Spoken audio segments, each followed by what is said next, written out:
नमस्कार दर्शक बंधु आपण मानक स्वागत जनाऊँ आम यूट्यूब चैनल ओडिया ओपिनियन को। जदि आपण माने आम चैनल को प्रथम थर पर आछंती ताहाले आम चैनल को सब्सक्राइब करंतु ता पाखर थिबा ऑल बेल आइकन को प्रेस करंतु ओ वीडियो टी पूरा देखंतु ओ वीडियो भल लागिले लाइक और शेयर मध्य करंतु। चलंतु जानिनबा आज दिनर किछि मुख्य खबर। प्रथम खबरटी देखिनबा राज्य को फेरिछि शीत आगो को 19 जिल्ला रे कलबल करिवो कुहुडी। राज्यर तापमात्रा 2 ରୁ 5 डिग्री खसिथिबारु सारा राज्य में शीतर प्रकोप बढ़ी। राज्यर विभिन्न अंचल मानकरे प्रबल शीत जो अस्तव्यस्त हो पड़ी जनजीवन। तेबे आसंता 2 ରୁ 3 दिन जाए पाग सुखिला रहिबा सह पाणीपाग रे परिवर्तन नथिबा कहिसंती पाणीपाग केन्द्र। सेहीपरि किछि स्थान रे दुख देव कुहुडी, विशेष करी कलाहांडी, कंधमाल, रायगड़ा, कोरापुट, बलांगीर, सोनपुर, अनुगुल, ढेंकानाल, कटक, संबलपुर, बरगढ़, झारसुगुड़ा और सुंदरगढ़ जिले में हालुकार मध्यम धरण कुहुड़ी देखा पूर्वानुमान करिछि पाणीपाग केन्द्र। नेक्स्ट खबरटी देखिनबा बिना छुट्टी रे अनुपस्थित पड़िला महंगा। 24 शिक्षकों को कार्यांतर। बिना छुट्टी रे वर्ष वर्ष धरी अनुपस्थित थिबा 24 शिक्षक बहिष्कृत। नवरंगपुर जिले में एभली एक घटना सामना को आसी। 2010 रु चाकरी पाइथिबा 24 शिक्षक आज पर्यंत दीर्घ 12 वर्ष रु अधिक समय धरी कार्य अनुपस्थित रही आसुथिले। एहाकु नेई 24 जन शिक्षकों को कार्यांतर करिसंती नवरंगपुर जिलार जिलापाल। नेक्स्ट खबरटी देखिनबा मध्याह्न भोजन रे अंडा सह मिलिबो चिकेन। चलित वर्ष पश्चिमबंग में पंचायत निर्वाचन होगाकू थिबा बेले एहा पूर्व राज्य सरकार एक बड़ निष्पत्ति नैचंती। वास्तव में पश्चिमबंग सरकार जानुआरी एप्रिल मध्य मध्याह्न भोजन रे चिकेन एवं ऋतुकालीन फल अंतर्भुक्त करने शिक्षा विभाग को निर्देश देइचंती। एथिपाई पश्चिमबंग सरकार 371 कोटी टंका शिक्षा विभाग को प्रदान करिसंती। नेक्स्ट खबरटी देखिनबा फेब्रुआरी राज्य बजेट अधिवेशन। आसंता फेब्रुआरी तृतीय सप्ताह 2023-24 आर्थिक वर्ष लगी राज्य सरकार पक्षर बजेट अधिवेशन अनुष्ठित होगाकू जाउछि। एथिलागि राज्य सरकार अर्थ विभाग पक्षर प्राक बजेट परामर्श बैठक अनुष्ठित होइछि। एथिलागि शुक्रवार राज्य अतिथि भवन में 2टी पर्याय बजेट परामर्श बैठक अनुष्ठित होइछि। नेक्स्ट खबरटी देखिनबा ट्विटर व्यवहार करुथिले सावधान। ट्विटर यूजर गुरुत्वपूर्ण खबर, कारण ट्विटर यूजर डाटा सह जड़ित एक आश्चर्यजनक खबर सामना को आसी।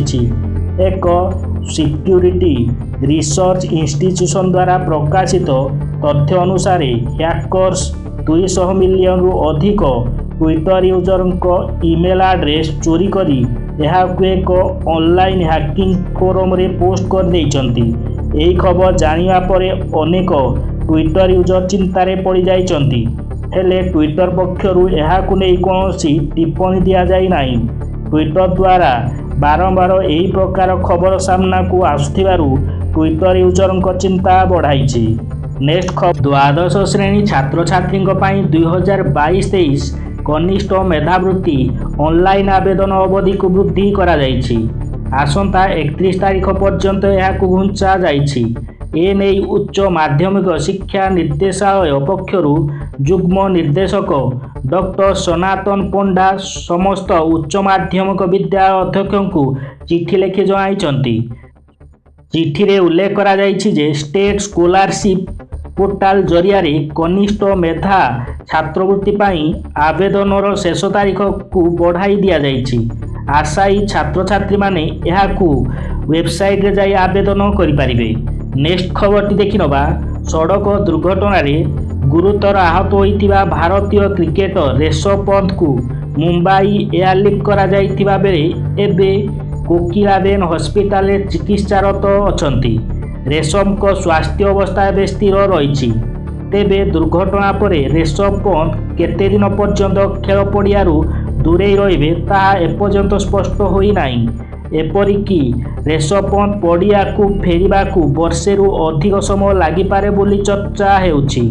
आउ जदि एपरि हुए तेबे ऋषभ पंत आईपीएल नुहे बरं आगामी दिनिकिया विश्वकप्रु मध्य बाद पड़ पारती ऋषभ पंत। नेक्स्ट खबरटी देखिनबा प्रधानमंत्री नरेंद्र मोदी को भेटिछंती माइक्रोसॉफ्टर सीईओ सत्य नाडेला।